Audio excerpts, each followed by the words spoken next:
Good morning, good afternoon, good evening. मैं अमित वर्मा आपका host आज पेश हूँ लेकर क्वेश्चन नंबर पार्ट 7। तो चलिए दोस्तों शुरू करते हैं। दीवारों की दरारों में पौधे क्यों उग जाते हैं? हमें छींक क्यों आती है? हम पलके क्यों झपकाते हैं? बर्फ पानी पर क्यों तैरती है? आकाश में बिजली क्यों चमकती है? तो चलिए शुरू करते हैं। Let's start it. Question number 1, दीवारों की दरारों में पौधे क्यों उग जाते हैं? दोस्तों, आपने कभी ना कभी किसी पुरानी इमारत में या किसी पुराने घर की दरारों में पौधों को उगे हुए तो देखा होगा।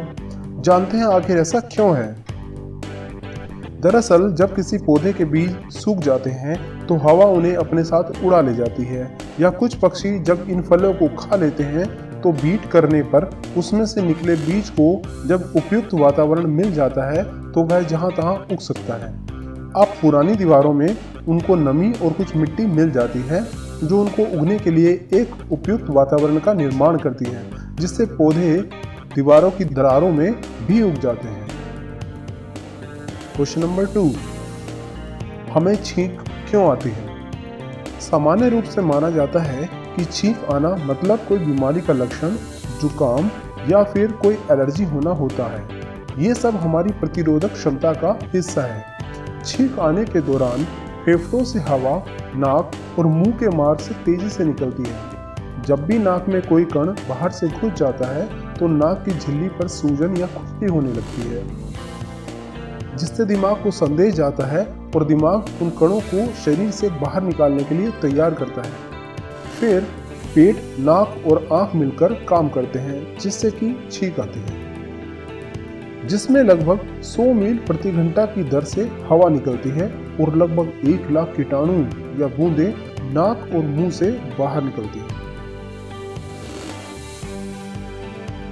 क्वेश्चन नंबर 3, हम पलके क्यों झपकाते हैं? पलक झपकाना एक सामान्य प्रक्रिया है जिसे हम जाने अनजाने में करते रहते हैं। ये लगभग 10 से 20 बार प्रति मिनट होती है।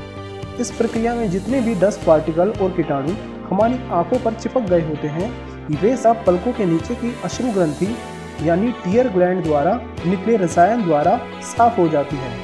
इस रसायन में म्यूकस, वाटर और ऑयल होता है जो कि हमारी आंखों की नमी को बनाए रखता है। दूसरी तरफ वैज्ञानिकों के मतानुसार जब हम किसी चीज़ को ध्यान से देखते हैं तो आंखें खुली रखते हैं, और फिर जब सामने वाला वक्ता बीच में कहीं रुकता है तो हम दिमाग को रिलैक्स करने के लिए पलक झपकाते हैं। क्वेश्चन नंबर 4, बर्फ पानी पर क्यों तैरती है? आर्किमिडीज के सिद्धांत के अनुसार जिस वस्तु का घनत्व यानी डेंसिटी पानी से कम होती है वह हर चीज पानी पर तैरती है, और बर्फ का घनत्व पानी से 9% कम हो जाता है। दूसरे शब्दों में कहें तो 1 लीटर बर्फ का वजन 1 लीटर पानी से कम होता है। इस कारण बर्फ पानी पर तैरने लगती है। अब आप सोच रहे होंगे घनत्व कम क्यों हो जाता है जबकि दोनों ही पानी से बने हैं? ऐसा इसलिए होता है क्योंकि पानी, जिसका फॉर्मूला H2O होता है, मतलब एक ऑक्सीजन के साथ 2 हाइड्रोजन के अणु होते हैं। इसमें आबंध मतलब बॉन्ड ज़्यादा मजबूत नहीं होते और लगातार टूटते बनते रहते हैं, पर जब तापमान 4 डिग्री से कम होने लगता है तो यह आबंध यानी बॉन्ड एक 6 अणुओं की संरचना बना लेते हैं, जिनमें काफ़ी खाली जगह बन जाती है, जिससे घनत्व घट जाता है और बर्फ पानी पर तैरने लगता है।